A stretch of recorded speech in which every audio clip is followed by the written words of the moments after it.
शुरुआत मुगल साम्राज्य से ही करते हैं। 18वीं सदी के शुरू में ये साम्राज्य, जो कभी पूरे उपमहाद्वीप पर जिसका दबदबा था, वो तेजी से बिखर रहा था। हाँ, बिखराव तो साफ दिख रहा था। ऐसा क्यों हो रहा था? क्या वजह थी? इसकी जड़ें कहाँ थीं? देखिए, जड़ें तो काफी पहले से थीं। काफी हद तक औरंगजेब के शासनकाल में ही इसके बीज पड़ गए थे। अच्छा, कैसे? वो ऐसे कि औरंगजेब बेशक एक ताकतवर शासक थे, लेकिन उनकी कुछ नीतियां, जैसे उन्होंने जजिया कर फिर से लगा दिया। हाँ, वो गैर मुसलमानों पर लगने वाला टैक्स। जी। और फिर दक्षिण में वो सालों साल युद्ध लड़ते रहे। ये बहुत महंगा पड़ा साम्राज्य को। इसने अंदर से उसे खोखला कर दिया। सही कहा। और युद्धों का एक और नतीजा हुआ, राजपूत, जो कभी मुगलों के बड़े मजबूत स्तंभ माने जाते थे, बिल्कुल भरोसेमंद साथी, हाँ, वो भी धीरे धीरे आप कह सकते हैं कि दुश्मन जैसे बन गए। ये भी एक बड़ा झटका था। बहुत बड़ा झटका। और फिर 1707 में जब औरंगजेब की मौत हुई, उसके बाद तो हालात और तेजी से बिगड़े। हाँ, उसके बाद तो जैसे कोई संभालने वाला ही नहीं रहा। बिल्कुल, एक के बाद एक कमजोर शासक गद्दी पर बैठे। अयोग्य भी थे कई।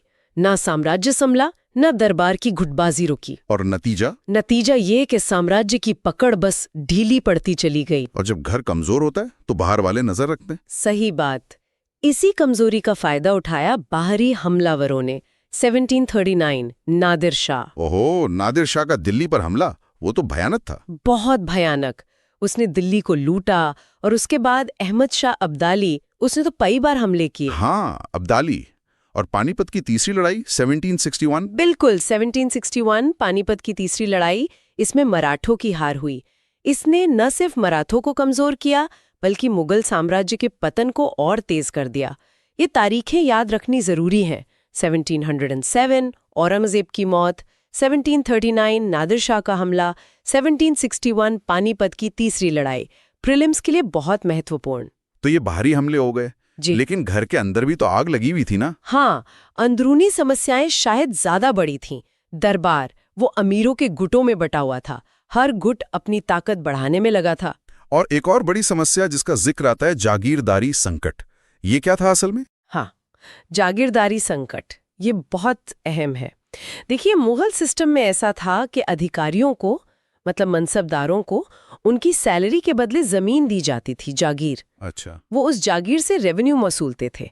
अब हुआ ये कि 18वीं सदी आते आते अच्छी जागीरें कम पड़ गईं।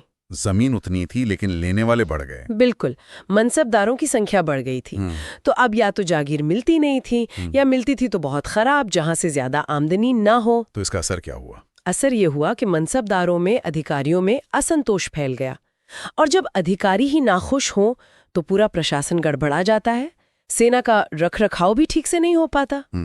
और इसी बीच जो जमींदार थे, स्थानीय स्तर पर जो ताकतवर लोग थे, उन्होंने भी देखा कि दिल्ली कमजोर हो रही है, तो वो भी ज्यादा स्वतंत्र होने लगे, अपनी मनमानी करने लगे। तो ये जागीरदारी संकट और कानून व्यवस्था का बिगड़ना, इसने फिर नई ताकतों को मौका दिया। बिल्कुल, इसने क्षेत्रीय शक्तियों के उभरने का रास्ता साफ कर दिया। ये टर्म जागीरदारी संकट यूपीएससी मेंस के लिहाज से बहुत महत्वपूर्ण है। ये दिखाता है कि कैसे एक प्रशासनिक और आर्थिक समस्या पूरे साम्राज्य के पतन का बड़ा कारण बन सकती है। तो अगर हम संक्षिप्त में देखें, मुगल पतन के पीछे कई कारण थे। कमजोर उत्तराधिकारी तो थे ही। हाँ। औरंगजेब की नीतियां जिनका असर लंबे समय तक रहा। बाहरी हमले, नादिर शाह, अब्दाली, दरबार की अंदरूनी लड़ाइयां, गुटबाजी, और ये प्रशासनिक संकट, खासकर जागीरदारी।